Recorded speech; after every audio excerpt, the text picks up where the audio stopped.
Buenas noches, bienvenidos al análisis de las 8:45. Les doy la bienvenida y agradecidos muy agradecidos y muy agradecidos por aceptar estar con nosotros esta noche.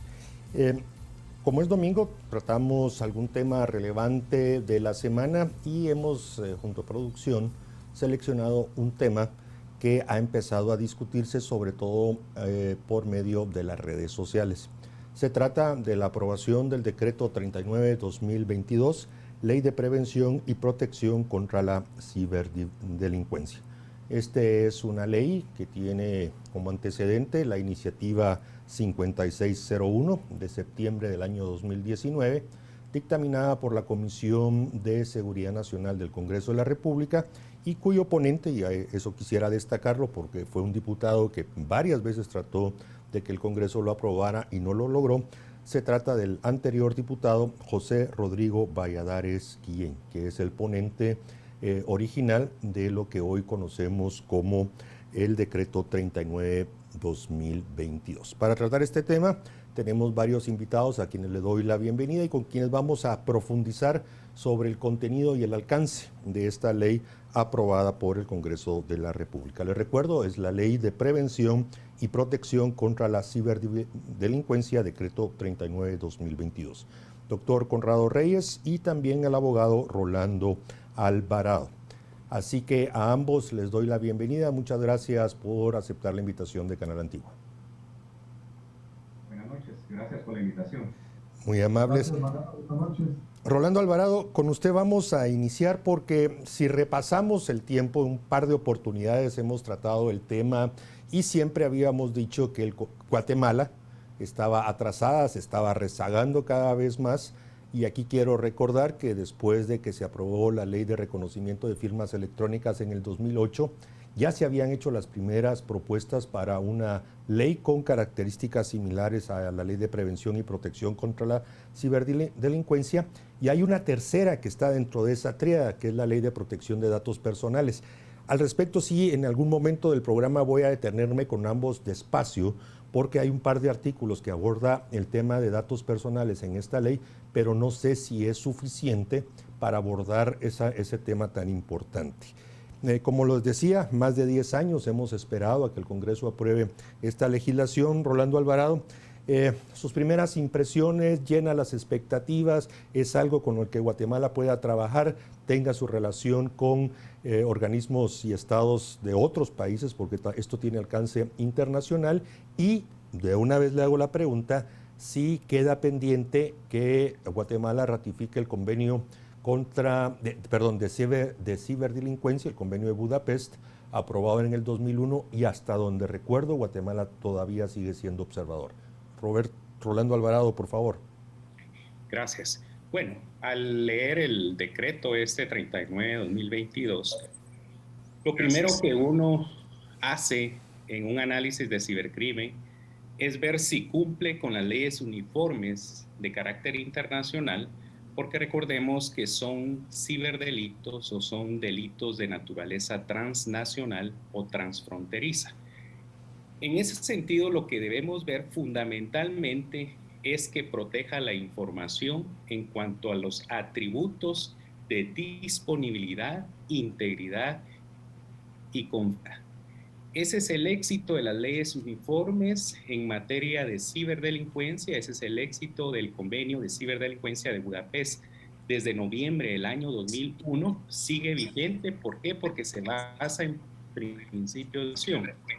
Entonces podemos citar, sigue vigente, ¿por qué? Porque se basa en principios de acción, que es información en el decreto 39/2022, y también pues tiene otros bienes jurídicos tutelados en materia de niñez y en materia de ciberdelincuencia, en cuanto a otros activos que se deben proteger, se deben tutelar por parte del Estado de Guatemala. En términos generales, al analizar, digamos, todos los módulos de cibercrimen en cuanto a ciberseguridad y en cuanto a ciberdefensa, en cuanto a la creación de la red de alerta cibernética, esto surge en OEA, está contemplado. Tenemos el tema de CECIR, tenemos el tema de los medios de investigación y fundamentalmente tenemos los delitos cibernéticos específicamente regulados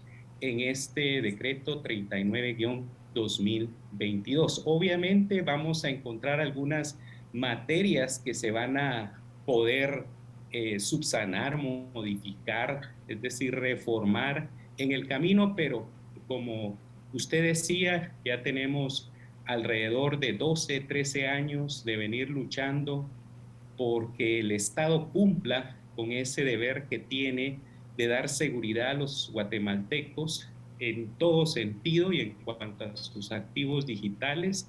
Y creo que hoy, después de la iniciativa 4054, creo que es la que el licenciado Rayo propuso cuando fue diputado, y después vino la 4055 por el año 2009, 2000.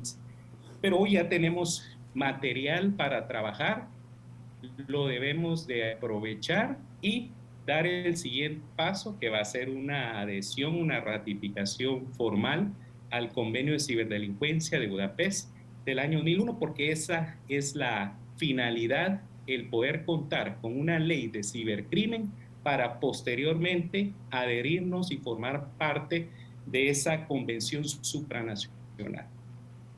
Gracias, licenciado Alvarado. Y precisamente el ponente, el exdiputado José Rodrigo Valladares Guillén, en su exposición de motivos lo menciona, que una vez aprobada la legislación, Guatemala tiene que buscar la adhesión al convenio de ciberseguridad o conocido como el Convenio de Budapest. Un tema pendiente y que tendremos que estar atentos.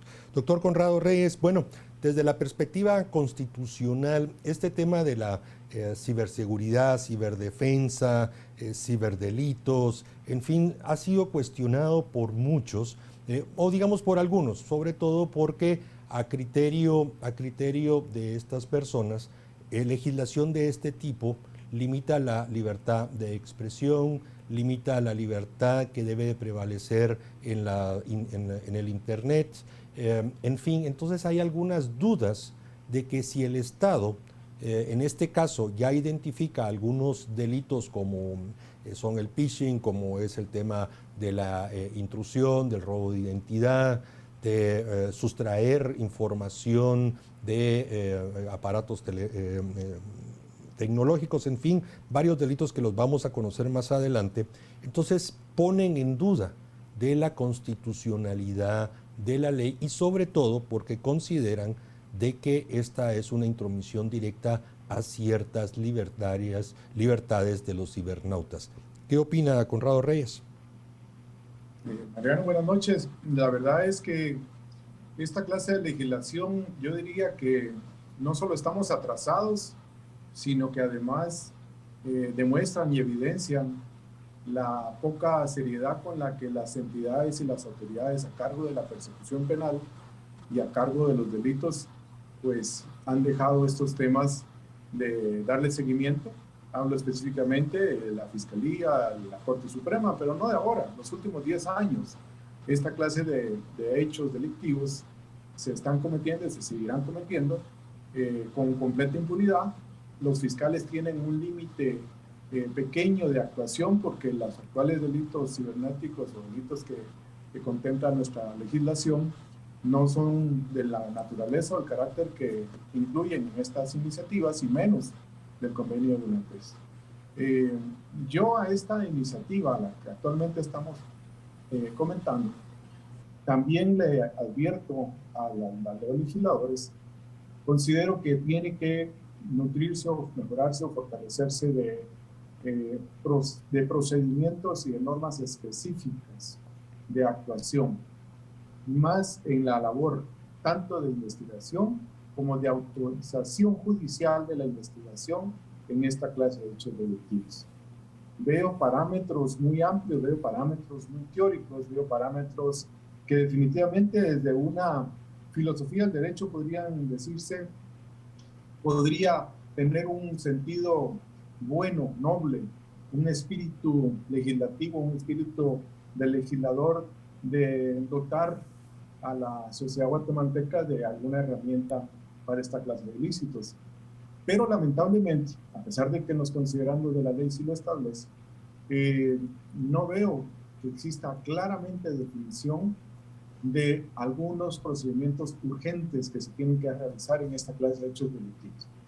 Por ejemplo, incautación de equipos, por ejemplo, verificación de información por medios tecnológicos, por ejemplo, auditorías de sistemas, etcétera, etcétera. O sea, hay toda una serie de herramientas que en el ciberespacio dejan perfectamente clara la trazabilidad de estos ilícitos, que no sé si por desconocimiento o porque no se quiere dotar al Ministerio Público de las herramientas necesarias en la ley a efecto de que los fiscales cuenten con los mecanismos procedimentales expeditos y con autorización judicial inmediata para la investigación pronta, especialmente en aquellos delitos que ahí se establece, donde las víctimas pueden ser menores, niños, niñas o adolescentes, que también hay que decirlo, pornografía infantil es un ilícito cada vez en más auge y con más daños a cada uno de los miembros de esta población que es mayoritaria en el país. Entonces, es buena la iniciativa, pero yo considero que está demasiado vaga, demasiado amplia y que deja a la Fiscalía sin mucha capacidad de actuación. Se incorpora a este análisis el diputado Chinchilla Guzmán, quien participó en la votación del pasado jueves. Diputado Chinchilla Guzmán, el doctor Conrado Reyes ha hecho una llamada de atención muy específica que a criterio de él, y solo lo recuerdo, pone en duda si el desarrollo del título cuarto sobre reglas procesales, que va del artículo 25 al 30, es pertinente y oportuno. ¿Usted podría defender o explicar para ver si efectivamente la crítica vertida es correcta o por el contrario estos artículos del 25 al 30 son suficientes para abordar las preocupaciones expresadas por Conrado Reyes? Muchas gracias, Mariano, y a los compañeros que están en este programa, a la audiencia, gracias. Primero quisiera decirle que ya el decreto 11/2022 inició, este es el inicio de avances que debimos haber dado hace muchos años. La tecnología pues avanza más rápido que los temas de justicia y en este caso yo quisiera decirle que el decreto 11/2022 fue un avance buscando imponer algunos delitos que puedan usar los jueces y el Ministerio Público, sobre todo en delitos cibernéticos contra la niñez y la adolescencia. En cuanto a lo que mencionaban y por qué el día de hoy es importante estar en esta reunión, es para aclarar que precisamente yo propuse alrededor de 21 enmiendas a de 46 que consta esta iniciativa de ley que fue propuesta y digamos con mucho trabajo desde el año 2017-18, en el 19 de noviembre se dictaminó, y creo que este es un avance en cuanto a pertenecer el gobierno de Guatemala a este convenio de Budapest y al Consejo de Seguridad Europea. Fue una petición que hizo el gobierno en el 2020 y la respuesta fue que Guatemala tenía que contar con una legislación de cibercrimen. Y en este sentido nosotros estamos incluyendo pues sanciones. Hicimos las enmiendas, las cuales fueron pues votadas y ratificadas recientemente el día jueves, en donde pues se está tipificando algunos delitos que se establecen por los ilícitos que se puedan cometer en cuanto al uso de la red digital.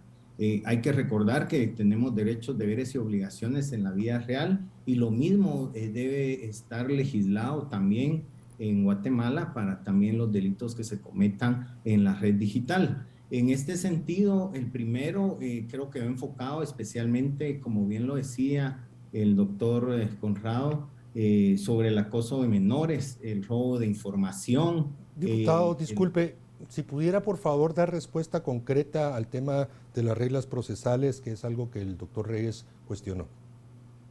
Sí, efectivamente se han establecido dentro de las reglas procesales lo que no incluía la iniciativa en sus inicios, que es lo que se mencionaba, que los jueces pudieran tener este tipo de delitos sancionatorios si pudiera el Ministerio Público. Se establece un artículo muy específico y por eso es la creación del Centro de Seguridad Interinstitucional de respuesta inmediata contra cibercrimen.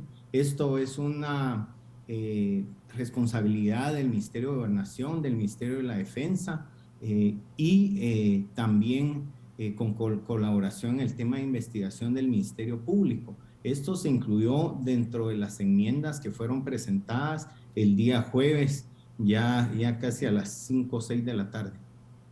Bien, solo una aclaración, la iniciativa 5601 del diputado José Rodrigo, ex diputado José Rodrigo Valladares Guillén, ya tenía las reglas procesales incluidas.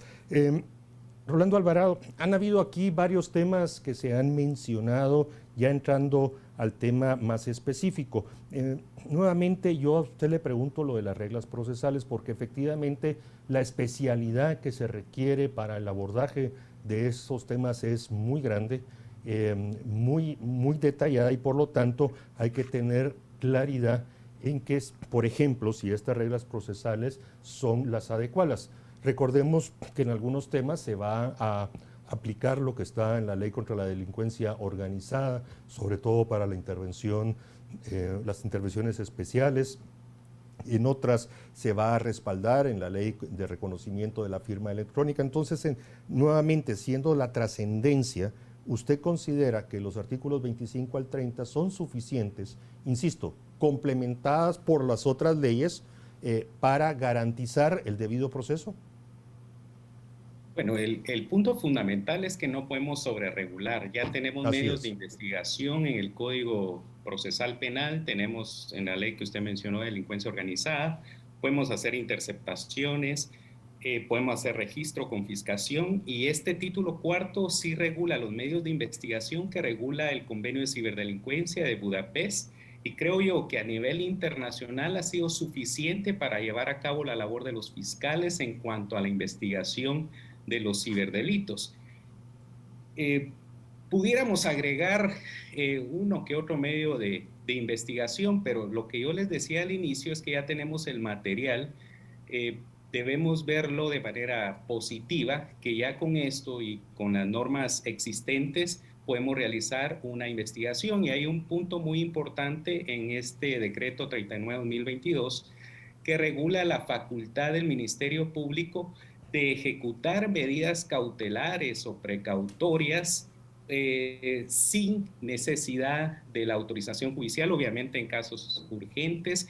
Por ejemplo, cuando hay un sitio de pornografía infantil, si nos vamos, aquí debemos cambiar de mentalidad y olvidar, digamos, ya la forma aquí estamos en un mundo digital, no estamos en un mundo de átomos, y tenemos que implementar medidas eficaces y que han contribuido de manera internacional. Entonces les decía, por ejemplo, si hay un sitio de pornografía infantil, se activa la red de alerta cibernética. Otro país puede detectar que en Guatemala está el sitio, le puede dar la instrucción, se comunica a través del CERT o CECIRT. El CECIRT, recordemos que hay dos CECIRT según esta iniciativa de ley. Tenemos el CECIRT a cargo del Ministerio de Gobernación y tenemos el CECIRT a cargo del Ministerio de la Defensa. Si es un tema de ciberdefensa, ya lo va a ver el Ministerio de la Defensa, pero en este caso es de ciberdelincuencia, de ciberseguridad, lo tendría que abordar el Ministerio de Gobernación. Aquí hay comunicación interinstitucional, se comunica con el Ministerio Público puede dictar esa medida cautelar, puede neutralizar ese sitio de pornografía infantil que genera mucho daño a la niñez, y en ese interés superior del niño y que prevalece en ese sentido, el Ministerio Público puede decretar medidas y puede neutralizar, puede ejecutar una copia que está debidamente regulado, puede efectuar conservación de datos y ya tiene material para la investigación. Lo que yo quiero resaltar es que son normas que la mayoría de guatemaltecos, la mayoría de abogados, no estamos acostumbrados a trabajar con este tipo de regulaciones, pero yo creo que lo fundamental es que tiene los medios de investigación del Convenio de Budapest y eso ha servido en los países que forman parte y por qué no va a servir en Guatemala. Entonces yo creo que sí es suficiente lo que tenemos regulado, suficiente material para que trabaje el Ministerio Público y los jueces. Otro punto muy importante es que el organismo judicial deberá crear tribunales cibernéticos. Eso es muy importante y esto va a cambiar todos los pensum de estudios de las universidades de derecho del país, porque ya todo esto que se había descuidado del cibercrimen, no obstante que las pérdidas económicas han superado los delitos tradicionales y no se han incluido en los pensum de estudios, pues ahora obligadamente se van a tener que incluir. ¿Por qué? Les decía, el organismo judicial deberá crear los tribunales especializados, los tribunales cibernéticos, tienen que ser jueces especializados. No sé si la escuela del organismo judicial pues lo tiene contemplado, si no pues van a tener que facilitar este tipo de tribunales para poder ser congruentes con esa normativa que tenemos del decreto 39-2022.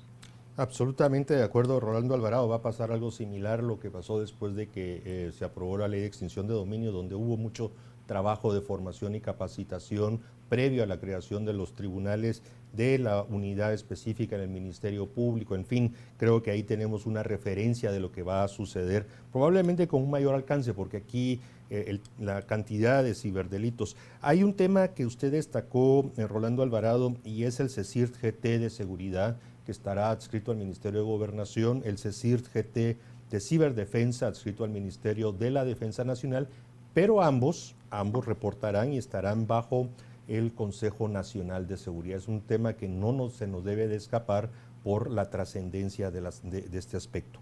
Conrado Reyes, un tema, y ya lo mencionaba, y me gustaría mucho que desde su perspectiva constitucionalista nos ayudara a comprender o a aclarar, y es esta parte de la libertad de expresión, de la libertad de los internautas de poder navegar, de no estar con el temor de ser vigilados. En fin, hay una cantidad de temas que quienes adversan o ven con ojos muy críticos este tipo de legislación empiezan a manifestarlo. Hay artículos en esta ley donde expresamente se pone en párrafos de que se excluye todo lo referente a libertad de expresión y en la protección y defensa de los derechos humanos. ¿Es eso suficiente o usted considera que las críticas continuarán y que no será suficiente para, digamos, los críticos frente a este tipo de legislación? Mariano, la verdad es que reiterarlo en una ley ordinaria no está de más, especialmente para aquellos grupúsculos que realmente lo que no quieren es que el país avance y que cumpla con compromisos internacionales y que este tipo de delincuencia o cualquier otro tipo de delincuencia organizada, que muchas veces realmente viene del extranjero y utiliza pequeñas agrupaciones locales, realmente son ellos los que podrían estar en contra de algo tan importante para el país. Porque aquí estamos hablando también del resguardo de la información de nosotros, de todos los guatemaltecos, en los registros públicos, por ejemplo, de nuestros bienes, de nuestras cuentas bancarias, etc. O sea, hay toda una serie de beneficios que no se están divulgando, no se están haciendo presentes en las exposiciones de la iniciativa de ley, que creo yo pensaría mucho más y que son los legisladores los que tienen que proteger al guatemalteco y esperar nosotros como guatemaltecos que los diputados realmente cumplan con la labor de legislación. Ahora, yo reitero, Mariano y Rolando, con todo respeto al diputado Chinchilla, yo reitero que no basta con que se diga en una ley determinados aspectos. Por ejemplo, se da un plazo de 6 meses en esta ley para que el Ministerio de Gobernación proceda a realizar cierto tipo de gastos y gestiones administrativas internas. yo les preguntaría cuántos años llevamos sin que exista, por ejemplo, el dispositivo telemático para los privados de libertad. ¿Por qué? Porque falta un reglamento que no se ha aprobado en el Ministerio de Nación, ni se va a aprobar, creo yo, no sé en cuántos años más. O sea, ¿queremos combatir un delito para hoy, o para dentro de 10 años, o para dentro de 20 años, sabiendo que llevamos 30 años de retraso? Ahí está especialmente el factor y la importancia de lo que yo menciono. Yo creo que si no se dota a esta ley de obligaciones a las autoridades y a los funcionarios para que en un plazo determinado, primero, asignen recursos económicos en el presupuesto de cada institución para capacitación de jueces, para capacitaciones fiscales, para compra de equipo, para designación de instalaciones, etcétera. Estamos hablando, como siempre, de promesas y promesas y que no sabemos cuántos años vamos a llevar. Llevamos, de hecho, casi ya 28 años de existencia del Código Procesal Penal, y les puedo asegurar que desde el 92, que empecé en las discusiones del Procesal Penal actual, a la fecha no se ha realizado ni siquiera el 70% de lo que en aquella época se pensó que iba a proteger el sistema procesal penal actual. Entonces, si estamos haciendo algo en donde Guatemala ya está atrasada y tenemos vasta experiencia de que las leyes, aunque se aprueben, no se van a poder aplicar por una serie de imposibilidades presupuestarias, de política administrativa, de política de coordinación interinstitucional. Señores, no sigamos dándole al pueblo de Guatemala dulces, sabiendo que efectivamente solo van a pasar un ratito contentos y después nadie se va a acordar. Entonces, yo sí creo que es el momento justo para que esta ley, al igual que muchas otras, tenga una revisión profunda y se dote a la ley realmente de los compromisos interinstitucionales y de las asignaciones presupuestarias que requieren, porque sí son delitos muy graves. Y por qué no decirlo, esta ley incluso podría permitir, igual que la ley de extinción de dominio, que los bienes que se incauten como consecuencia de esta clase de ilícitos también pasen a formar parte del patrimonio del Ministerio Público o del sistema de justicia, que es otro beneficio, otro incentivo también. O sea, sí hay mucho que hacer todavía, ojalá que se pueda todavía mejorar, y si no, pues que las autoridades lo hagan en la aplicación de la ley, una pronta y una rápida coordinación interinstitucional, pero si no hay una ley que los obligue, difícilmente lo van a hacer. Diputado Chinchilla Guzmán, aprovechando que usted está acá y usted estuvo durante el debate y la aprobación final, hay 3 temas que me gustaría muy puntuales preguntarle, porque forman parte de este análisis. Previo a su incorporación había yo consultado sobre la adhesión al convenio de ciberseguridad de Budapest, que está mencionado en la exposición de dominio, en la exposición de motivos, disculpe. Sí. Y ¿cuál es el proceso que debe seguir el país para su adhesión, o es una decisión del Congreso de la República, y para cuándo la podríamos esperar? Y eso en relación a que ya hay un segundo protocolo aprobado y Guatemala pues sigue siendo observador. Eso sería, digamos, lo primero para cerrar este tema, o por lo menos para tenerlo integral. El segundo, me llama la atención que en la enmienda que usted firmó, hicieron un cambio sustantivo a una definición. En la versión original de la iniciativa 5601 se definía con precisión infraestructura crítica. En la enmienda que usted firmó se elimina infraestructura crítica y se deja sobre infraestructura.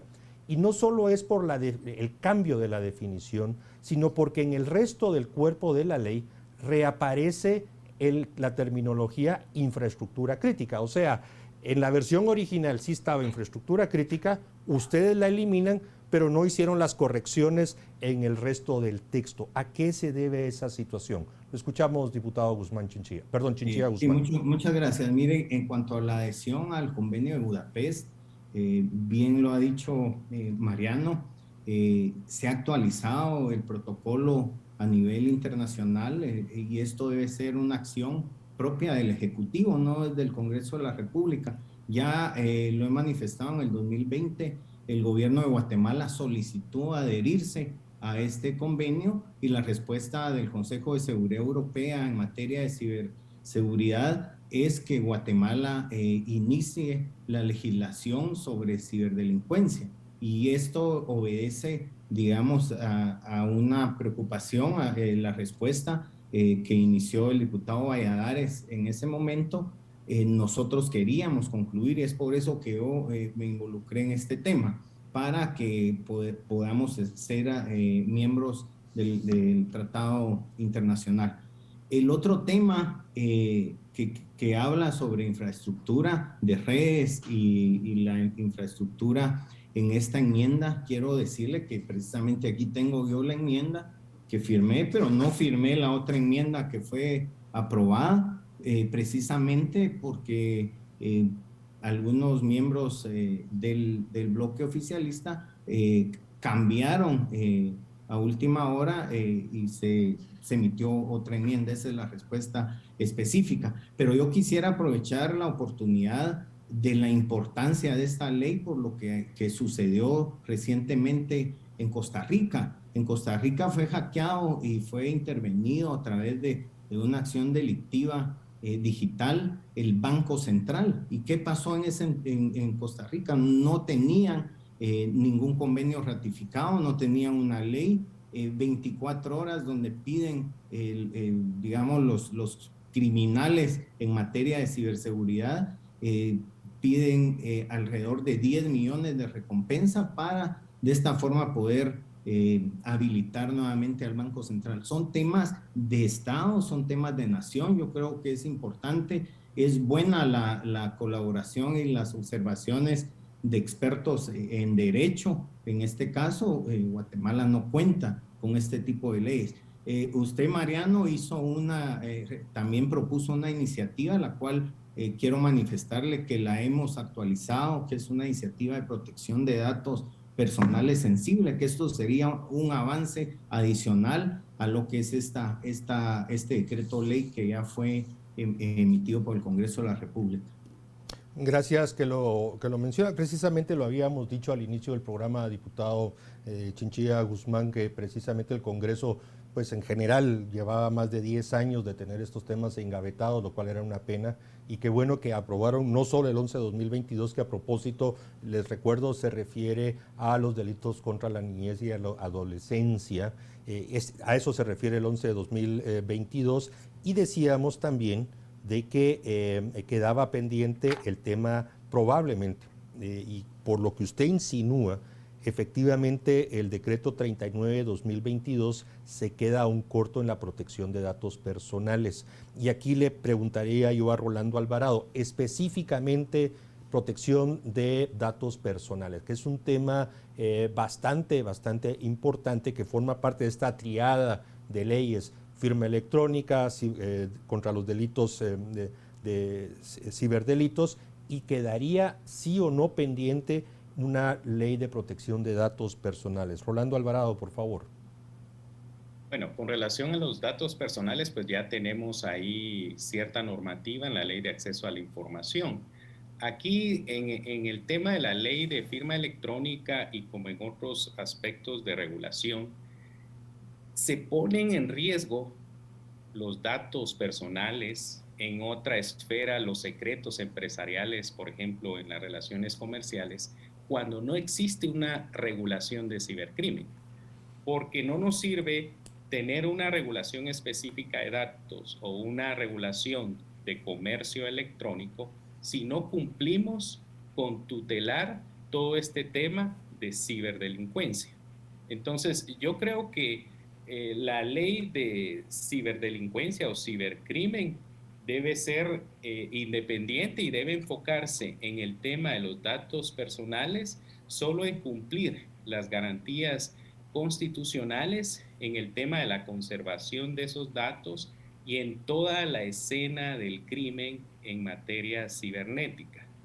Entonces, luego de eso, pues ya sería materia de otro cuerpo normativo en relación a cualquier otro concepto que se quiera proteger. Pero repito, la ley de cibercrimen protege y viene a llenar esa laguna legal y le da mayor tutela o protección a los datos personales. ¿Por qué? Porque si no tenemos una ley de cibercrimen, todos los datos por ejemplo, información bancaria y todo lo que tengamos es vulnerable, y no, el Ministerio Público y el sector justicia no tiene herramientas para la prevención y sanción de ese tipo de delitos.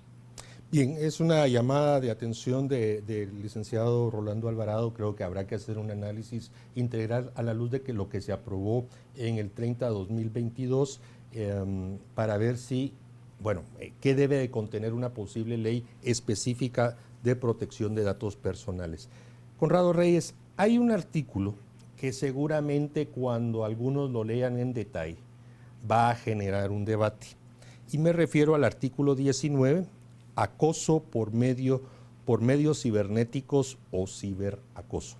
Esto está dentro del capítulo 3, ciberdelitos contra las personas, y aparte, ojo, aparte, y delitos contra la integridad sexual de niño, niña o adolescente. Esto está personas. Este tema, tal como lo desarrolla el artículo 19, acoso por medios cibernéticos o ciberacoso, realmente tiene algún contenido de debate, y muy rápido se lo voy a leer una parte, donde dice: cualquiera o ambos de los supuestos siguientes: intimidar o asediar a una persona o grupo de personas con contenido falso o cruel, en posesión legítima o no del sujeto activo a través de las tecnologías de la información o comunicación, puede ser con la intención de ejercer dominio sobre la víctima o para que realice actos contra su voluntad.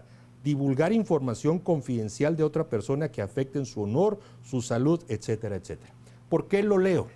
Pues bueno, hemos notado cómo ha crecido este tema de difundir información, incluso de tribunales, de investigaciones en el Ministerio Público, incluso donde se dice que es información reservada y se cruza con datos de personas, independientemente de quién se trate. ¿Usted considera que va a aguantar la crítica ese artículo en particular? Insisto, solo leí una pequeña parte. El artículo es mucho más amplio, pero net centers, bots, todo eso va a caer dentro de la esfera de ese artículo 19. Conrado Reyes, por favor. Sí, el propósito de este artículo es tratar de que la persona afectada tenga un mecanismo legal de defensa, de denuncia y de acción del Ministerio Público para proteger a esa víctima. En todo delito es la víctima, incluso en este delito es a instancia particular que puede el Ministerio Público actuar.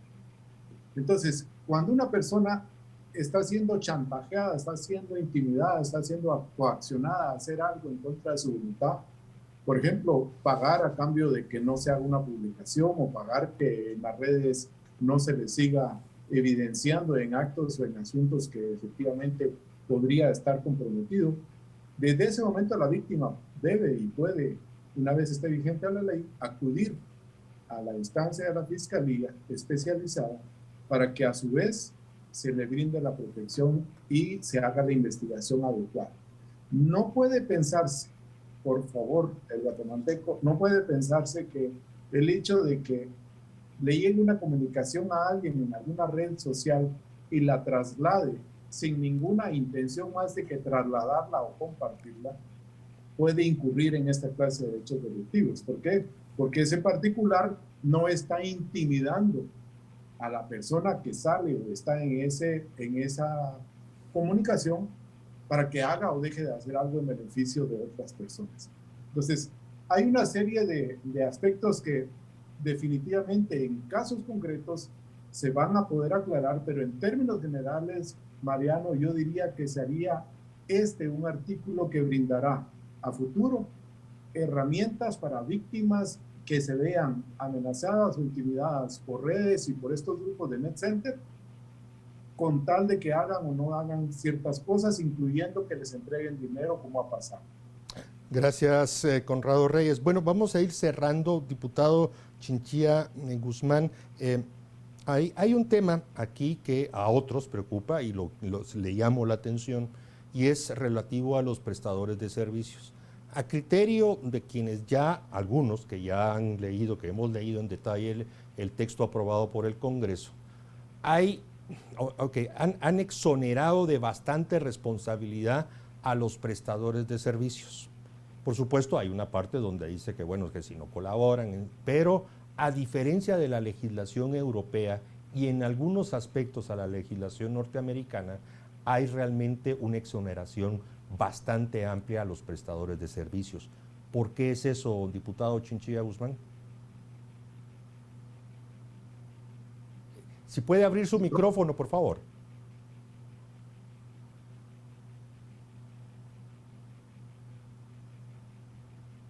Seguimos sin escucharlo. A los prestadores de servicio, yo creo que es importante hablar de este tema.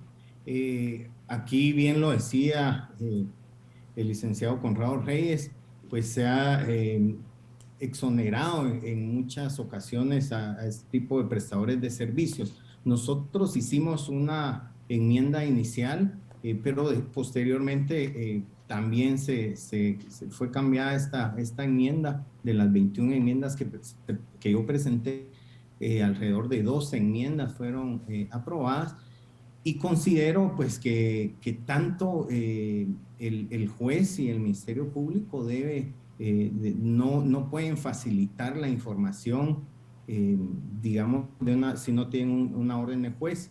En este caso, yo quisiera ampliar, bien lo decía usted, se está integrando en la legislación temas muy importantes en cuanto a materia de ciberseguridad que no existen en Guatemala. Otros países han avanzado muchísimo en este tema, pero específicamente en cuanto a los temas de prestadores de servicios, yo creo que también podemos seguir avanzando en legislar sobre el acoso que se ha vivido también por entidades privadas que nos limitan a los guatemaltecos. El simple hecho de ir a un banco y poder adquirir un préstamo, el simple hecho de que nuestra información y de nuestras familias esté, en este caso, el robo de identidad de las personas, y que deben de prestar toda la colaboración efectiva en materia de este tipo de supuestos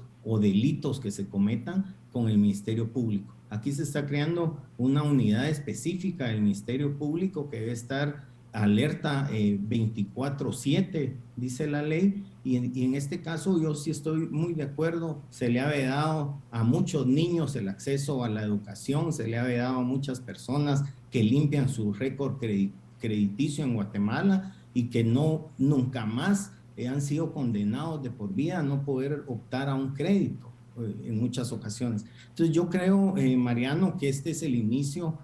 Tal vez no será una ley que venga a llenar todos los requerimientos, pero vamos a darle continuidad a esas tareas pendientes que se han quedado. Hemos tenido ya a la vista una ley integral y hemos hecho el derecho comparado con México, Perú, Estados Unidos, España, de una iniciativa que muy pronto será dictaminada y que ojalá los diputados también vuelvan a ver a estos temas que estamos atrasadísimos en Guatemala, que es el tema que ya mencionamos anteriormente, la creación del Instituto de Protección de Datos de las Personas.